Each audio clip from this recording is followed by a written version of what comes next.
विकास और संगीता अपनी बेटियों के साथ हे माता लक्ष्मी, जो इस वीडियो को लाइक और फॉलो करके कमेंट में अपना नाम लिखे, उसका घर सुख और समृद्धि से। बेटी दिव्या 10 साल और छोटी बेटी गुंजा 6 साल की थी।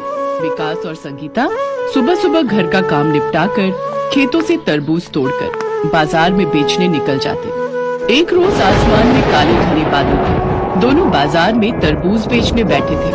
सुबह से बैठे हैं जी, लेकिन बरसात का मौसम है इसलिए कोई भी ग्राहक नहीं आ रहा। हाँ संगीता, सोच रहा था कि इस बार बिक्री अच्छी हो जाए तो सेठ का किराया समय पर दे दूं। हाँ वो तो है, न जाने हमारे सर पर अपनी छत कब नसीब होगी। पता नहीं, वैसे भी अब अपनी बिक्री कम होने लगी है। वो दोनों बातें कर ही रहे थे कि तभी आसमान में जोर से बादल गड़गड़ाने लगे। अरे ये क्या, बहुत तेज बारिश आने वाली है, जल्दी सारा सामान समेट लो जी।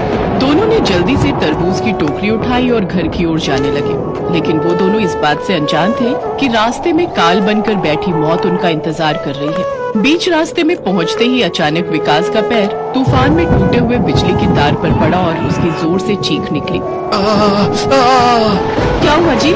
संगीता ने जैसे ही विकास का हाथ पकड़ा, उसे जोर का बिजली का झटका लगा और वो दूर जाकर गिरी। उसे समझते देर नहीं लगी कि बिजली का करंट लगने से उसके पति की मौत हो गई और इस सदमे में संगीता भी अपने होश खोकर वहीं पड़ी रही।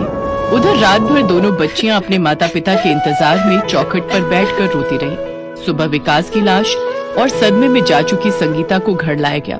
गांव वालों ने जैसे तैसे विकास का अंतिम संस्कार किया। संगीता की आंखों में आंसू की बूंद तक नहीं थी, वो तो बस गुमसुम बैठी रही। दोनों बच्चियां अपने माँ बाप की ऐसी हालत देख खूब रोई। दीदी, अब क्या हमारे बाबा कभी नहीं आएंगे और माँ वो कभी ठीक नहीं होगी। उनके पास खड़ी उनकी बुआ ने दोनों को गले लगाकर कहा, चुप हो जाओ बच्चों, अब वो दोनों कभी नहीं लौटेंगे। आखिर मकान मालिक भी कब तक चुप रहता। उसने दिव्या से कहा, देखो भाई, कहने में तो अच्छा नहीं लग रहा, लेकिन आप लोग मेरा कमरा खाली कर दो। मेरा पिछला किराया भी विकास ने चुकाया नहीं और अब आगे तो कोई गुंजाइश ही नहीं है किराया मिलने की, तो इसलिए अब तुम मेरा ये घर खाली कर दो जी।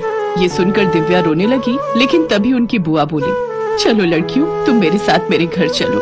कोसी बुआ दोनों लड़कियों और संगीता को अपने साथ ले तो गई, लेकिन कुछ ही दिनों में उसे वो बोझ लगने लगी। ऐसे ही एक रोज दिव्या ने बुआ और फूफा की बातें सुन ली। अब क्या करूँ जी, यहाँ नहीं लाती तो लोग कहते कि बुआ के होते हुए बच्चे सड़क पर ठोकरे खा रहे। माँ तो वैसे ही होने न होने के बराबर है। तो अब क्या उम्र भर का ठेका ले रखा है हमने? लड़कियाँ हैं, कल को दहेज भी देना पड़ेगा। अब लड़के होते तो कुछ कमा कर तो लाते। तो अब कहाँ भेजूं इन्हें? जंगल में छोड़ा, खाने में कुछ मिलाकर खिला दे, कम से कम छाती पर से बला तो टलेगी। ये बात सुनकर दिव्या रो पड़ी। क्या हुआ दीदी, आप क्यों रो रही हो? चल बहन, हम यहाँ नहीं रहेंगे। दिव्या अपनी माँ और बहन के साथ वहाँ से निकल गई। वो उस गांव से बहुत दूर निकल आई थी। चलते चलते गुंजा ने कहा, दीदी अब तो बहुत तेज भूख लगी है, भूख बर्दाश्त नहीं हो रही। वो देख गुंजा, सामने क्या है? नदी, उसमें से चलकर पानी पीते हैं, थोड़ी भूख शांत हो जाएगी, फिर खाने का कुछ सोचते हैं। दोनों खाने के लिए कुछ न कुछ ढूंढने लगी, लेकिन उनके पास खाने के लिए कुछ नहीं था। तभी उन्हें एक चरवाहा मिला। दिव्या ने उससे पूछा, यहाँ से हमारा गांव कितनी दूर है? हम कब से चले जा रहे हैं, लेकिन हमारा गांव आ ही नहीं रहा। अब तो पेट में चूहे भी कूदने लगे हैं। अरे लेकिन तुम्हारे गांव का नाम क्या है और तुम कहाँ से आई हो? तुम्हारा घर कहाँ है और तुम तीनों इस जंगल में क्या कर रही हो? हम बादलपुर गांव से हैं। ये हमारी माँ है जिन्हें कोई होशो हवास नहीं है। बाबा का देहांत हो चुका है। ये सुनकर चरवाहे को उन पर दया आ गई। वो बोला, बेटा मैं चरवाहा हूँ और हमेशा अपना खाना लेकर आता हूँ, तुम मेरा खाना खा लो। मैं तो खुद खेतों में खाद डालकर सोता हूँ। घर तो मेरे पास भी नहीं है, नहीं तो मैं तुम्हें अपने यहाँ ठिकाना दे देता। कोई बात नहीं काका, आप हमें बादलपुर का रास्ता बता दो। उस चरवाहे ने उन्हें रास्ता बता दिया।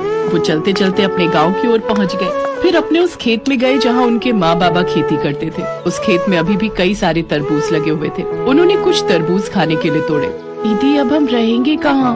तभी काले बादल होने को आ गए और जोर से बिजली कड़कने लगी। ये देख संगीता को वो रात याद आ गई और वो जोर जोर से चिल्लाने लगी, नहीं नहीं गुंजा के बापू, आप हमें छोड़कर नहीं जा सकते। इतने दिनों बाद अपनी माँ के मुंह से आवाज सुनकर दोनों लड़कियां बहुत खुश हुई और वो अपनी माँ से लिपट कर रोने लगी। संगीता के होश वापस आ गए। साथ ही इतने दिनों में जो कुछ उसने देखा सुना वो सब कुछ उसे याद आ गया। खेत में इतने सारे तरबूजों को देख संगीता ने कहा, तुम्हारे बाबा हमेशा कहते थे कि मैं अपने इस खेत के पास ही तरबूज का घर बना लूंगा और अपने परिवार के साथ उसी में रहूंगा। अपनी माँ के मुंह से ये बात सुनकर दिव्या को एक आइडिया आया। माँ, तुम उस पेड़ के नीचे खड़ी हो जाओ और गुंजा तुम जल्दी से मेरे साथ आओ और अब जैसा मैं कहूँ तुम वैसा ही करना। कुछ ही देर में दोनों बहनों ने काफी सारे तरबूज तोड़ लिए। फिर जल्दी से उनसे रहने के लिए एक बहुत ही सुंदर तरबूज का घर बनाकर तैयार कर लिया। फिर जैसे ही तेज बारिश शुरू हुई, वो झट से अपने उस तरबूज घर में चली गई। कुछ ही दिनों में सारे गांव और आसपास के गांव में उनके तरबूज घर की बात फैल गई। अब लोग दूर दूर से उनके जैसा तरबूज घर बनवाने आने लगे, जिससे दोनों बहनों की कमाई अच्छी होने लगी।